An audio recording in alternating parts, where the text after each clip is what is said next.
देखो आज के इस वीडियो में हम लोग 3 इंपॉर्टेंट कॉन्सेप्चुअल क्वेश्चन सोल्व करेंगे जेडब्ल्यू मेन की पीवाई को, ठीक है। इस टॉपिक के ऊपर based that is Faraday's law. तो लास्ट क्लास में हमने इस टॉपिक के ऊपर बेस्ड बोर्ड की पीवाई को सोल्व किया था, है ना, और जो कहानी है उसको भी समझा था, तो आप लोग चेक करना, प्लेलिस्ट में है सीरियली, ठीक है। तो अभी हम लोग थोड़ा सा कॉन्सेप्ट को रिकैप कर लेते हैं, तब क्वेश्चन आसानी से सोल्व कर पाओगे, ठीक है। सो आइडिया ये है कि जो फैराडेज की लॉ है ना, फैराडे ने हमें 2 लॉ दिया था, ठीक है, फैराडेज लॉ। सो फैराडे की जो लॉ है फर्स्ट लॉ क्या कहता है? फर्स्ट लॉ कहता है कि चेंज इन फ्लक्स प्रोड्यूसेस और क्या कह सकते हो इंड्यूसेस। ओके, इंड्यूसेस क्या इंड्यूस करेंगे, क्या प्रोड्यूस करेंगे? That is current. Okay, current produce करेंगे। तो जब भी चेंज होंगे फ्लक्स के तब क्या होंगे? करंट प्रोड्यूस होंगे। करंट मतलब क्या? ईएमएफ प्रोड्यूस होंगे। ईएमएफ मतलब वोल्टेज भी कह सकते हो। तो बेसिकली वोल्टेज होने से करंट मिलेंगे, तो करंट प्रोड्यूस हो रहे हैं, तो आप बोल सकते हो वोल्टेज प्रोड्यूस हो रहे हैं, यानी ईएमएफ प्रोड्यूस हो रहे हैं, ठीक है। तो इसका मीनिंग क्या है, इसे सिंपल समझो। ये कॉइल है, तो फैराडे ने एक्सपेरिमेंट किया था इस तरह से, एक नॉर्थ पोल या साउथ पोल है ना, इस तरह से एक मैग्नेट लिया था, ठीक है। सो इस मैग्नेट से क्या निकलेंगे? मैग्नेट से ऑब्वियसली मैग्नेटिक फील्ड लाइंस निकलेंगे। सो ये जो मैग्नेटिक फील्ड लाइंस निकला, अभी 2 ही निकला, तो इस कॉइल के थ्रू मैग्नेटिक फील्ड लाइंस जा रहे हैं कि नहीं जा रहे? तो आप बोलोगे कि यहाँ पे फ्लक्स है। तो कितना है फ्लक्स पूछे तो आप बोलोगे this is the formula BA cos theta, ठीक है।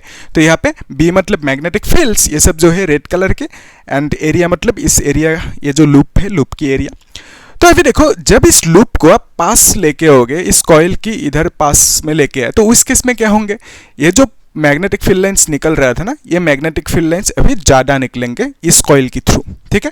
सो इस कॉइल के थ्रू अभी ज़्यादा से ज़्यादा मैग्नेटिक फील्ड लाइंस पास होंगे, ठीक है। तो जब भी ऐसा सिचुएशन होंगे, मैग्नेटिक फील्ड लाइंस इंक्रीज हो रहे हैं ना, तो मैग्नेटिक फील्ड लाइंस कॉइल के थ्रू ज़्यादा जा रहे हैं, तो आप बोलोगे कि फ्लक्स जो है ना, ये फ्लक्स ये क्या हो रहा है? ज़्यादा है, आप ऐसा बोलोगे, ठीक है। फ्लक्स इंक्रीज हो रहा है बोलोगे, ठीक है, इंक्रीज हो रहे हैं। सो सिमिलरली जब आप इसको दूर लेके जाओगे तो क्या होंगे? कॉइल के through magnetic field lines decrease होते जाएंगे, यानी आप बोलोगे जब दूर लेके जाओगे तो फ्लक्स क्या होंगे? डिक्रीज होंगे, ठीक है, डिक्रीज होंगे। ये जो इंक्रीज एंड डिक्रीज है, इसी को क्या कहते हैं? चेंज कहते हैं ना। तो चेंज होंगे फ्लक्स। तो अगर फ्लक्स चेंज होंगे कब होंगे? जब इस मैग्नेट को इस ऐसे या तो ऐसे मूव करोगे। तो जब चेंज होंगे ना फ्लक्स की, तो उस केस में क्या होंगे? फ्लक्स चेंज होने से क्या प्रोड्यूस होंगे? करंट प्रोड्यूस होंगे, यानी इस कॉइल पे करंट मिलेंगे और करंट की डायरेक्शन ये होंगे। सो करंट की डायरेक्शन जो यहाँ पे ड्रॉ किया, ये डायरेक्शन दिया किसने था? लेंज लॉ ने, ठीक है। तो बेसिकली यहाँ पे क्या होंगे? ईएमएफ और करंट प्रोड्यूस होंगे। अभी क्वेश्चन ये है कि कितना ईएमएफ प्रोड्यूस होंगे, कितना वोल्टेज प्रोड्यूस होंगे। तो उसके लिए जो फैराडे है, फैराडे ने क्या किया? सेकेंड लॉ दिया हमें, ठीक है, सेकेंड लॉ। तो सेकेंड लॉ क्या कहते हैं? यहाँ की जो सेकेंड लॉ है ना, वो क्या कहते हैं कि यहाँ पे जितना भी ईएमएफ प्रोड्यूस होंगे that is equal to minus d∅dt लिख दो, ठीक है। d∅ मतलब क्या है? चेंज इन फ्लक्स, ठीक है। d∅ मतलब चेंज इन फ्लक्स, फाई मतलब फ्लक्स, तो dt मतलब चेंज इन टाइम। तो इतना सा मिलेंगे। और ये जो माइनस है ना, ये माइनस किसने दिया था? लेंज लॉ ने दिया था, ठीक है। लेंज लॉ ने माइनस साइन दिया था, और यहाँ पे करंट की डायरेक्शन ये लेंज लॉ ने ही दिया था, ठीक है। इतना ही है। सो अभी हम लोग क्वेश्चन सोल्व कर लेते हैं, फिर नेक्स्ट जो है ना उसके बाद बाकी देखा जाएगा। अभी इसको मिटाना होगा, है ना। तो आप लोग इसको नोट करके रखना, और लास्ट जो वीडियो है ना उसको देखना प्लेलिस्ट में, ठीक है, सीरियली है।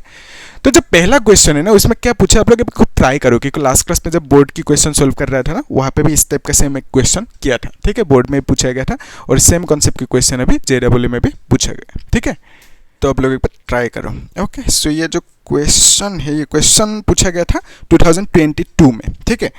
तो क्या पूछा? The magnetic flux through a coil perpendicular to the plane is varying according to the relation. तो हमें एक क्या इक्वेशन देकर रखा, ठीक है, हमें इक्वेशन देकर रखा। मैग्नेटिक फ्लक्स जो है ना, वो एक इक्वेशन के फॉर्मेट पे देकर रखा कि 5t³ plus 4t² plus 2t minus 5, और यहाँ पे वेबर मतलब क्या है? फ्लक्स की एसआई यूनिट। ये जो वेबर है ना, फ्लक्स की एसआई यूनिट है। हमें बोला calculate the induce current through the coil at t is equal to 2 second. जब टाइम की वैल्यू 2 सेकेंड होंगे तो उस केस में कितना होंगे इलेक्ट्रिक करंट, वो पूछा हमें, ठीक है। तो उसके लिए रेजिस्टेंस की वैल्यू देकर रखा, that is 5 ohm. So resistance की वैल्यू एंड टाइम की वैल्यू देकर रखा, ठीक है। सो हमें क्या निकलना है? हमें निकलना है कि ईएमएफ की वैल्यू। तो ईएमएफ की फॉर्मूला मालूम है, एक्चुअली देखो EMF मतलब minus D phi by D T, ये सही है। अगर आपको मैग्नीट्यूड चाहिए तो आप क्या करोगे, इस तरह से मॉड्यूलस लोगे, है ना, तो मॉड्यूलस लेने से माइनस हट जाएंगे, तो बेसिकली आप लिख सकते हो D phi by D T, इस तरह से लिख सकते हो। तो मैग्नीट्यूड ऑफ EMF इतना सा मिलेंगे आपको, ठीक है, मॉड्यूलस लगा सकते हो। तो बेसिकली EMF जो है ना, इसमें ये मिला इक्वेशन की फॉर्मेट पे, तो इसको आप ऐसे भी लिख सकते हो ना, डी डी टी, और यहाँ पे फाइव की जगह पे 5t³ लिखोगे plus 4t² plus 2t minus 5 लिखोगे, इस तरह से, है ना, यहाँ तक सही है। तो अभी देखो EMF चाहिए ना, इसको डिफरेंशिएट करना पड़ेगा, तो डिफरेंशिएट कैसे करोगे, तो उसके लिए ठीक है मैं शॉर्टकट नहीं यूज़ करूँगा, तो आप लोग कर सकते हो, मैं अभी स्टेप बाय स्टेप कर रहा हूँ, ठीक है। तो डी डी टी है और यहाँ पे 4t² है प्लस यहाँ पे डी डी टी है और यहाँ पे 2t है और यहाँ पे माइनस डी डी टी होंगे और यहाँ पे 5 होंगे, ठीक है। तो मैंने क्या किया, डी डी टी को अंदर लिख दिया, ठीक है, मल्टीप्लाई कर दिया। तो अभी देखो रूल की हिसाब से जो कांस्टेंट होते हैं ना बाहर आएंगे, ये जो 5 है ना कांस्टेंट है, ये बाहर आएंगे, तो बेसिकली यहाँ पे dt³ बाई डी टी इस तरह से लिखोगे, फिर यहाँ पे 4 को बाहर लेके आ सकते हो, फिर यहाँ पे t² लिखोगे प्लस डी डी टी लिखोगे, 2 को बाहर लेके आओ और यहाँ पे t लिखोगे माइनस कांस्टेंट ना 5, तो कांस्टेंट को डिफरेंशिएट करने पर आंसर आएंगे 0, तो 5 को डिफरेंशिएट करने से 0 आएंगे, ठीक है। तो अभी देखो रूल क्या कहते हैं, रूल इज कि let's say suppose D x है ना, और यहाँ पे x⁴n है, तो इसका आंसर क्या होंगे, answer is n into x⁴n-1, ये है फॉर्मूला, ठीक है। तो यहाँ पे ऐसे समझो कि ये जो है ना 5 को 5 ही रखो, 3 को आगे लेके आओ, 3 को ऐसे समझो कि ये n है, 3 इज n, तो यहाँ पे क्या लिखोगे 3-1 लिखोगे प्लस 4 लिखोगे और 2 को आगे लेके आओ, 2-1 लिखोगे, फिर plus 2 into D T by D T is 1, तो ऐसे लिख दो, ठीक है। तो अभी इसको आप कैसे लिख सकते हो, 5 into 3t² plus 4 to the 8, direct लिख देते हैं, ठीक है।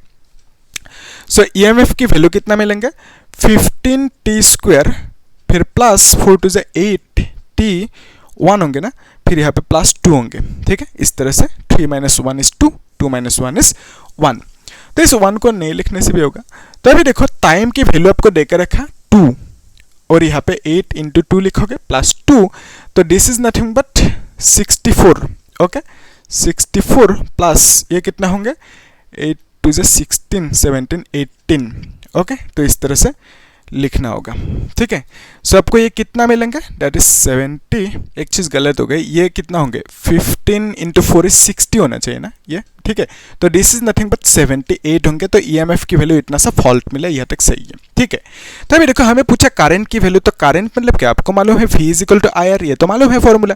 V मतलब क्या है, पोटेंशियल, जिसको आप EMF भी कह सकते हो, तो EMF is equal to IR, तो यहाँ से I is equal to EMF by resistance, तो EMF की वैल्यू 78, रेजिस्टेंस की वैल्यू 5, डिवाइड करो कितना आएंगे, दिस इज 5 1 = 5, फिर यहाँ पे 5 5 = 25, देन यहाँ पे 5 6 = 30 और यहाँ पे करंट की वैल्यू एम्पियर लिख दो, ठीक है।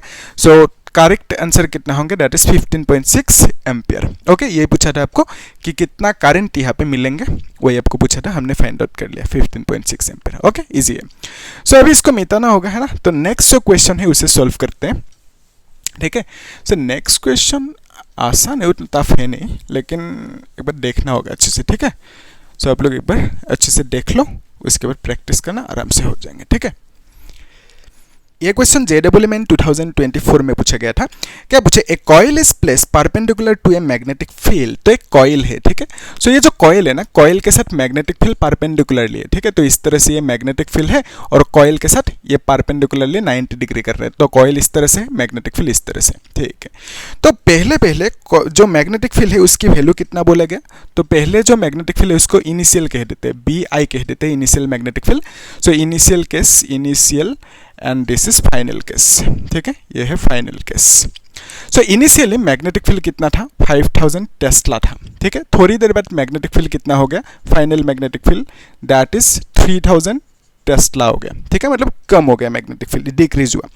सो पहले लेट्स से टाइम जो है ना T इनिशियल कह देते हैं, दैट इज 0 सेकंड है, पहले टाइम 0 सेकंड था, फिर थोड़ी देर बाद टाइम कितना हो गया, दैट इज 2 सेकंड, ओके। तो थोड़ी देर बाद टाइम कितना हो गया, 2 सेकंड हो गया।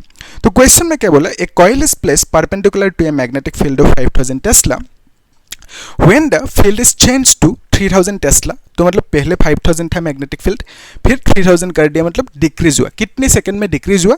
2 सेकंड लगा, है ना। तो यानी पहले टाइम 0 था जब 5000 था मैग्नेटिक फील्ड, थोड़ी देर बाद आफ्टर 2 सेकंड, है ना, तो मैग्नेटिक फील्ड कितना हो गया? कम होके 3000 हो गया। And induced EMF of 22 volt is produced in the coil if the diameter, तो यहाँ पे हमें बोला क्या गया कि ईएमएफ जो प्रोड्यूस हुआ ना, दैट इज 22 वोल्ट प्रोड्यूस हुआ। हमें पूछा if the diameter of the coil, so coil की जो डायमीटर है वो 0.02 मीटर है, इतना सा देकर रखा। फिर हमें पूछा then find the number of turns in the coil. So ये जो कॉइल है ना, इस कॉइल के कुछ टर्न्स होंगे ना, नंबर ऑफ टर्न्स। सो जो टर्न्स होंगे ना, टर्न्स की वैल्यू नहीं पता, एन कह दिया, तो हमें वही पूछा एन की वैल्यू कितना होंगे, ठीक है। तो उसके लिए आपको डायमीटर देकर रखा, तो इससे क्या कर सकते हो आप? रेडियस निकल सकते हो। तो आपको मालूम है radius is equal to diameter की आधा, यानी 0.02 डिवाइडेड बाई 2 करोगे, यानी 0.01 लिखोगे। तो इसको आप ऐसे भी लिख सकते हो ना, 10⁻², ठीक है, और यहाँ पे मीटर लिख दो। सो आर की वैल्यू 10⁻² मीटर है, ठीक है। सो जो कॉइल है ना, इस कॉइल की एरिया भी निकल सकते हो अभी। तो एरिया मतलब क्या है? Area is nothing but pi r square, ठीक है। सो पाई मतलब क्या है? पाई मतलब 22 डिवाइडेड बाई 7 है। आर मतलब क्या है? 10⁻², और यहाँ पे स्क्वायर लगा दो, ठीक है। तो यहाँ पे हमने क्या किया? एरिया फाइंड आउट किया, दैट इज 22/7, और यहाँ पे आर की वैल्यू इतना सा लिख दिया। तो इसको आप लिख सकते हो ना 22/7 इंटू 10⁻⁴ लिख सकते हो, 2 to the 4 ऐसे लिख सकते हो। तो एरिया की वैल्यू इतना सा मिल चुका, ठीक है। अभी देखो जो फॉर्मूला है ना, फॉर्मूला क्या है? ईएमएफ की फॉर्मूला है -d∅/dt, ठीक है। तो ये है एक कॉइल के लिए, एक अगर कॉइल होंगे तो ये फॉर्मूला। यहाँ पे बहुत सारा कॉइल है ना, तो बहुत सारा कॉइल होने से कितना कॉइल है? n कॉइल है, तो यहाँ पे n से मल्टीप्लाई करेंगे, तो जितना भी कॉइल होंगे उससे मल्टीप्लाई करेंगे। तो यहाँ पे अगर 10 कॉइल होंगे तो 10 से मल्टीप्लाई करोगे। तो अभी देखो n है ना, तो n को इधर भी लिख सकते हो, तो बेसिकली d∅/dt इस तरह से लिख सकते हो। तो अभी फाई मतलब क्या है? फाई मतलब फ्लक्स, तो आपको मालूम है, इसको ध्यान से देखना। सो जो फ्लक्स होते हैं ना, फ्लक्स मतलब क्या है? BA cos थीटा, ये तो आपको मालूम है। तो यहाँ पे लिखोगे BA cos थीटा की वैल्यू क्या लिखोगे? थीटा की वैल्यू आप लिखोगे cos थीटा ना, तो थीटा की वैल्यू आप लिखोगे 0। क्यों लिखोगे 0? यहाँ पे देखो कॉइल इस तरह से, तो एरिया वेक्टर जो होता है ना, area vector is always perpendicular to surface. जो ये एरिया है ना, एरिया के एक वेक्टर होंगे, so that is perpendicular to surface, इस तरह से, ठीक है। तो इस कॉइल के लिए एरिया वेक्टर कौन सी होंगे? यही होंगे। और मैग्नेटिक फील्ड की डायरेक्शन कौन सी है? यही है। तो दोनों सेम डायरेक्शन में है ना, बिकॉज ऑफ दैट दोनों के बीच में एंगल कितना होंगे? एरिया वेक्टर ये होंगे। सो एरिया एंड बी के बीच में जो एंगल होंगे दैट इज 0 डिग्री होंगे थीटा की वैल्यू, ठीक है, क्योंकि दोनों सेम डायरेक्शन में है। तो यहाँ पे 0 लिख दो, तो cos 0 की वैल्यू कितना है? 1 है। तो यहाँ पे फाई की वैल्यू कितना मिला? BA मिला, ठीक है। cos 0 की वैल्यू 1 लिख दिया।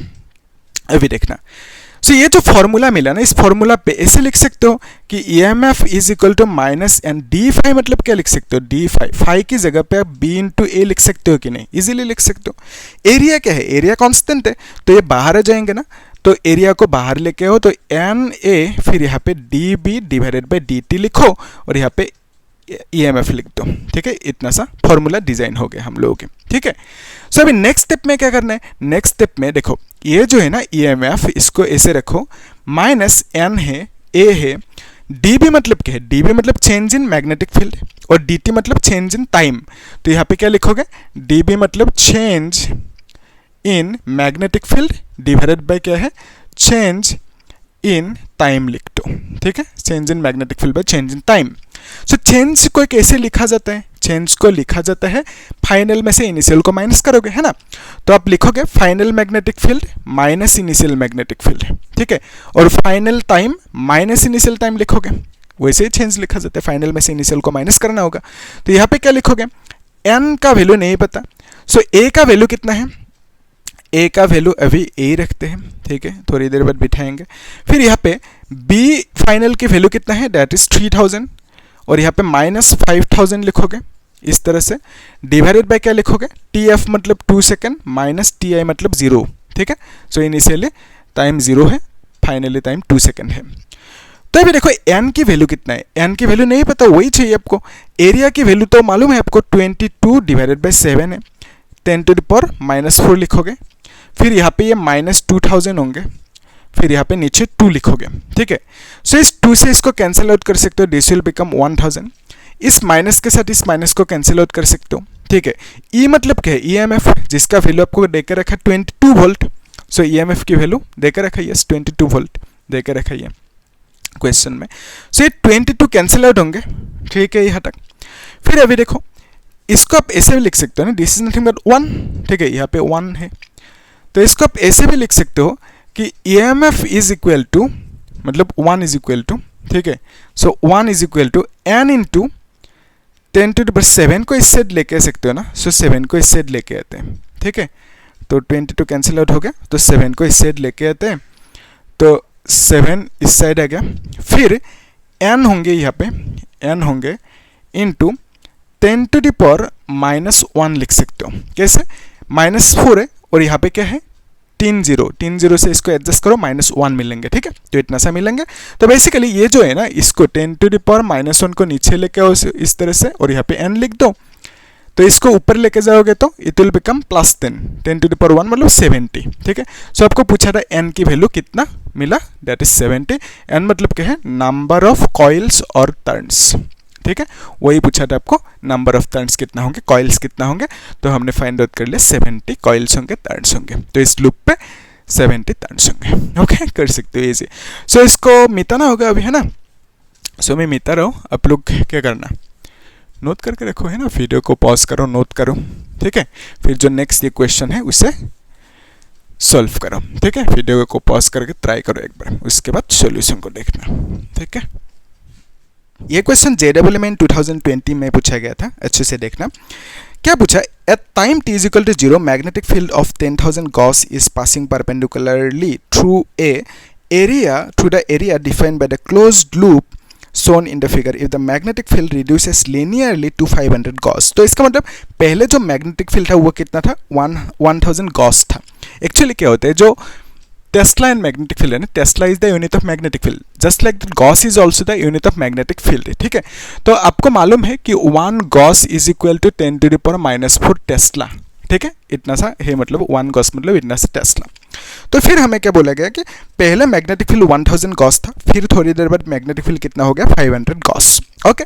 सो हम लोग ऐसे कंसीडर कर लेते हैं कि इनिशियल केस, तो पहले मैग्नेटिक फील्ड इनिशियली कितना था, 500 गॉस था, 500 नहीं 1000, ठीक है।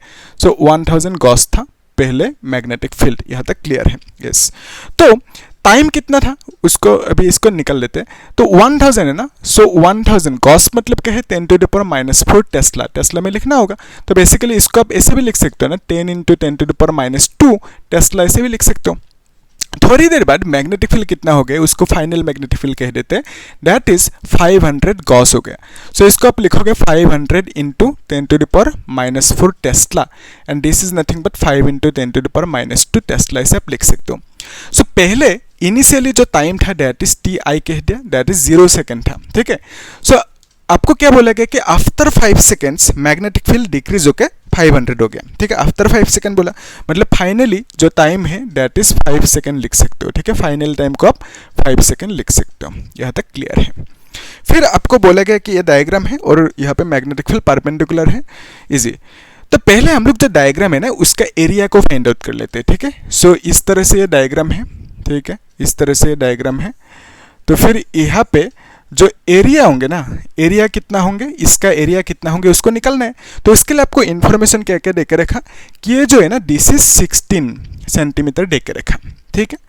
सो ऐसे समझो, यहाँ पे रेफरेंस लाइन ऐसे ड्रॉ कर लेते हैं, ठीक है, डॉट डॉट लाइन ड्रॉ कर लेते हैं। सो ये जो है ना this is nothing but height, इसका वैल्यू कितना देकर रखा, 2 सेंटीमीटर देकर रखा, ठीक है। तो इसका वैल्यू 2 सेंटीमीटर देकर रखा और इसका वैल्यू कितना देकर रखा, 4 सेंटीमीटर, फाइन। तो ये जो है ना इसका एरिया, ये एरिया चाहिए हमें। तो इस एरिया को कैसे फाइंड आउट करेंगे, उसके लिए देखो एरिया इज इक्वल टू मतलब ए लिख देते हैं। सो एरिया मतलब क्या होंगे, ये जो है ना अगर इसको आप ऐसे समझो, ये एक रेक्टेंगल हुआ, तो रेक्टेंगल की जो एरिया है ना, तो हमें क्या चाहिए, इसका एरिया। तो this is equal to area of rectangle, area of rectangle minus area of triangle लिख दो, ठीक है, एरिया ऑफ ट्राइंगल, एंगल अच्छे से लिखना आप लोग, ठीक है। Triangle. So area of rectangle minus area of triangle. तो यहाँ पे ट्राइंगल कितना है, 2 ट्राइंगल है, तो यानी इन दोनों ट्राइंगल्स की जो एरिया है ना उसको माइनस करना होगा। ठीक है, इन दोनों ट्राइंगल के एरिया को माइनस करोगे तो आपको ये एरिया मिल जाएंगे। ठीक है, ब्लू कलर की वॉल। तो बेसिकली इन दोनों ट्राइंगल की जो एरिया होंगे, यहाँ पे कितना ट्राइंगल है, 2 ट्राइंगल, तो बेसिकली 2 ट्राइंगल की एरिया को माइनस करना होगा। ठीक है, दैट इज वाई 2 को मल्टीप्लाई कर दिया। तो एरिया ऑफ रेक्टेंगल कितना है, लेंथ इंटू ब्रेथ, तो लेंथ कितना है, दैट इज 16 सेंटीमीटर, इसको मीटर में लिखेंगे थोड़ी देर बाद।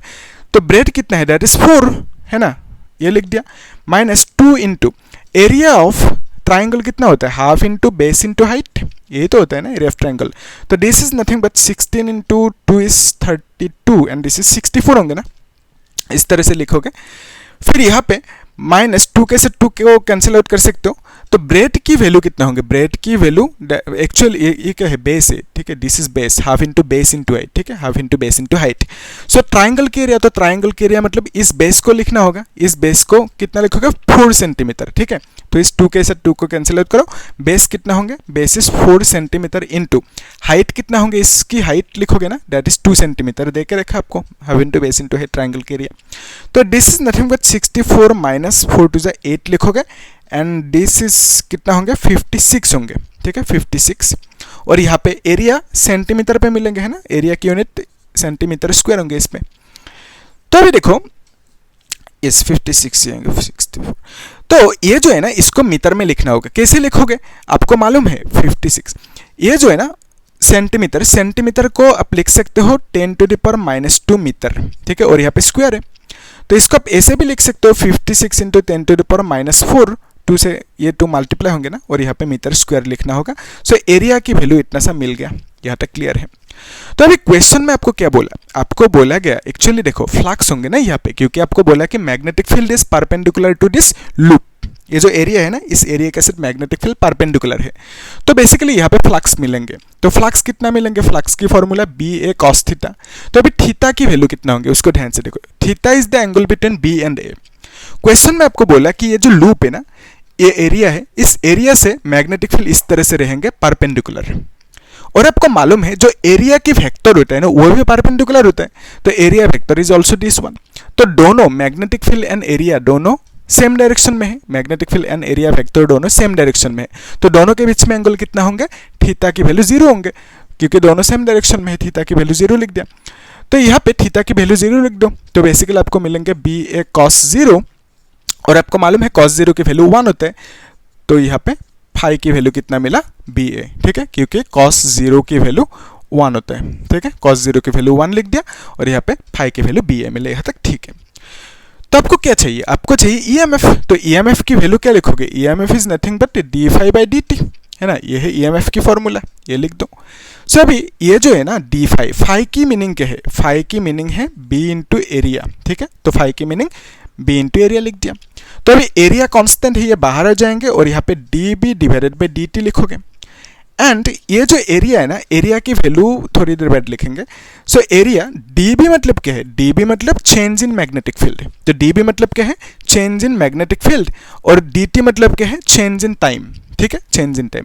चेंज इन मैग्नेटिक फील्ड को कैसे लिखा जाता है, that is final magnetic field minus initial magnetic field. और चेंज इन टाइम को कैसे लिखोगे, final time minus initial time लिखोगे। Yes, final time minus initial time लिखोगे। तो अभी देखो यहाँ पे एरिया की वैल्यू क्या लिखोगे, एरिया की वैल्यू अभी भी मिला ना 56 into 10 to the power -4। Okay, इतना सा लिख दो एरिया की वैल्यू। फिर BF मतलब ये क्या है, final magnetic field which is कितना, फाइनल मैग्नेटिक फील्ड कितना हुआ 5 into 10 to the power -2 minus initial magnetic field 10 into 10 to the power -2 था। फिर divided by, yes initial magnetic field इतना, फाइनली इतना, डिवाइडेड बाय फाइनल टाइम कितना है 5 second, initial time is 0, तो यहाँ पे क्या लिखोगे 5 लिखोगे, इनिशियल टाइम 0 लिख दो। ठीक है, यहाँ तक। फिर अभी EMF चाहिए, तो यहाँ पे कैलकुलेट कर लेते हैं, -56 into 10 to the power -4 into this can be written as 5 - 10, और यहाँ पे 10 टू द पावर -2 को कॉमन ले लो, और यहाँ पे 5 लिख दो। ठीक है, सो हमने 5 10 लिखा, और यहाँ पे 10 टू द पावर -2 को कॉमन ले लिया। तो इससे आप लिख सकते हो कि -56 into 10 to the power -4। Okay, ये जो -2 है ना इसको एडजस्ट कर सकते हो, सो इट विल बिकम -6, और 5 - 10 इज 5 माइनस 10 इज -5 और यहाँ पे 5 लिखोगे। 5 से इस 1 को कैंसिल 5 को कैंसिल आउट कर सकते हो, माइनस से इस माइनस को कैंसिल आउट करो, फिर आपको क्या मिलेंगे 56 into 10 to the power -6 EMF की वैल्यू फॉल्ट, ठीक है, इतना सा मिला वोल्टेज।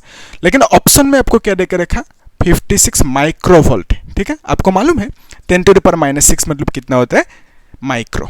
सो आपको यही फाइंड आउट करने दिया था कि EMF की वैल्यू कितना होंगे, वो हमने फाइंड आउट कर लिया। इजी है, यस। तो अब जो क्वेश्चन है ना, इन क्वेश्चन को आप लोग होमवर्क करना और मुझे बोलना कमेंट में कितना आंसर रहता है। हम लोग एक काम करेंगे नेक्स्ट क्लास में, जो टॉपिक है ना मोसोनल EMF, ओके, उसे समझेंगे हम लोग नेक्स्ट क्लास में। और उसके बाद बाकी वही क्वेश्चन सॉल्व करेंगे। बाकी ज़्यादा टॉपिक है नहीं, 3-4 टॉपिक है, self induction and mutual induction, ठीक है। तो ये वो टॉपिक है, वो देखेंगे, हो जाएंगे, ज़्यादा टाइम नहीं लगेंगे, है ना। तो हम लोग क्वेश्चन सॉल्व कर ले। आप लोग भी क्वेश्चंस को ज़्यादा हाईलाइट करना, ठीक है, ज़्यादा फोकस करना क्वेश्चन पे, न्यूमेरिकल पे, क्योंकि न्यूमेरिकल बहुत ज़्यादा पूछे जाते हैं ना बोर्ड एग्जाम में। तो आप लोग इसे अच्छे से सॉल्व करना और इन्हीं कॉन्सेप्ट्स में से पूछे जाते हैं न्यूमेरिकल्स, ठीक है। तो कॉन्सेप्ट्स को आप लोग अच्छे से फोकस करना, ठीक है, अटेंशन दे के अच्छे से देखना कॉन्सेप्ट्स को, ठीक है। तो यही है और बाकी देखेंगे हम लोग। तो आप लोग क्या करना, कुछ डाउट है तो पूछना मुझे कमेंट में, और चैनल को सब्सक्राइब करके रखना, ठीक है, और लाइक करना, और कुछ डाउट है तो पूछना होगा, ठीक है। Thank you.